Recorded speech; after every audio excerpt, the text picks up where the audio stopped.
Ontem mostramos uma reportagem justamente sobre esse trecho da fala de Alexandre de Moraes, que nós exibimos agora.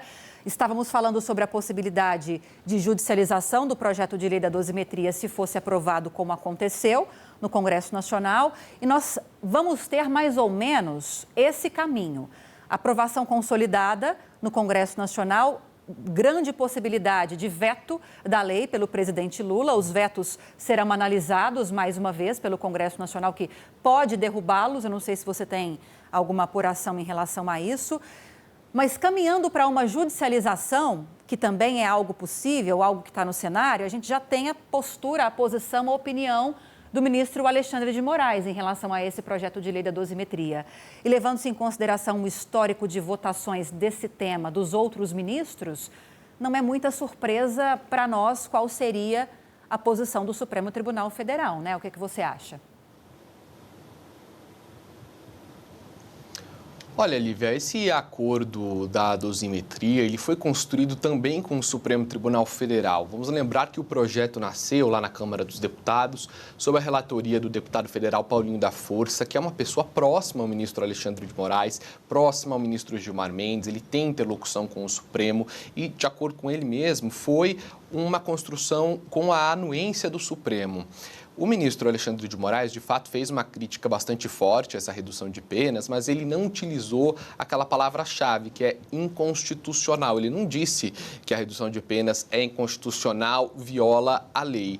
Então, eu entendo que, apesar do contragosto do Supremo, pode ser que não haja uma declaração de inconstitucionalidade por lá. É claro que a maré sempre pode mudar, depender do texto e da miudeza da lei que passou. Alguém pode entrar, por exemplo, com uma DPF, que é uma arguição de descumprimento de preceito fundamental da Constituição, para tentar derrubar esse projeto de lei da dosimetria, porque fatalmente será vetado pelo presidente Lula, se não na totalidade, em partes, e o Congresso tende a derrubar esses eventuais vetos do presidente. Só a gente tem essa temperatura pela forma como o texto passou de maneira rápida quando foi a votação lá na Câmara dos Deputados e aprovado em um dia no Senado Federal. Então, existe sim uma perspectiva de derrubada de eventuais vetos do presidente Lula, a não ser que a maré mude daqui para frente.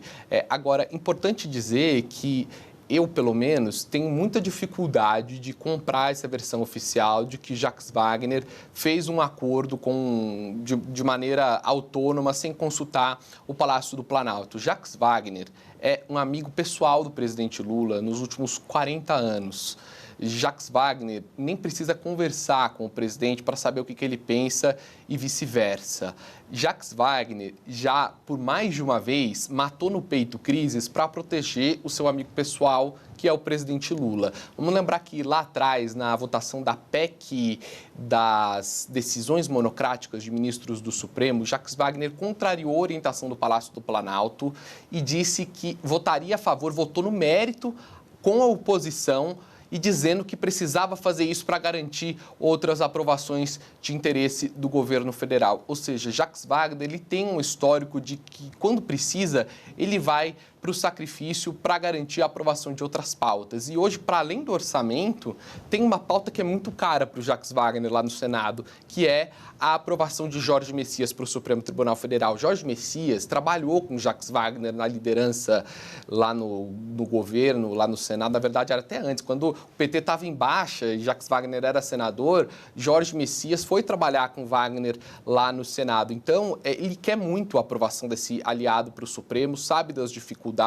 e teve de fazer um aceno para a oposição, precisa fazer acenos ao presidente do Senado, Davi Alcolumbre, com quem ele está estremecido, para tentar viabilizar essas aprovações. Então, não seria a primeira vez que Jacques Wagner iria para o sacrifício. Eu tenho muita dificuldade de enxergar que ele, com a experiência que tem, com o traquejo político que tem, faria um movimento de maneira absolutamente isolada. Essa é a versão oficial, mas ele tem esse perfil de se sacrificar pelo projeto maior do presidente. E um veto, se esse projeto passa, gente, um veto do presidente Lula para a dosimetria, tem ganhos eleitorais e políticos também. O presidente se colocando como um defensor da democracia justamente no ano eleitoral, porque isso só vai para veto no ano que vem, no ano eleitoral em que ele pode enfrentar o senador Flávio Bolsonaro, filho do ex-presidente Bolsonaro. Se antes havia uma perspectiva de enfrentar Tarcísio de Freitas e ali o discurso de defesa da democracia poderia ficar mais fragilizado, contra Flávio Bolsonaro, ter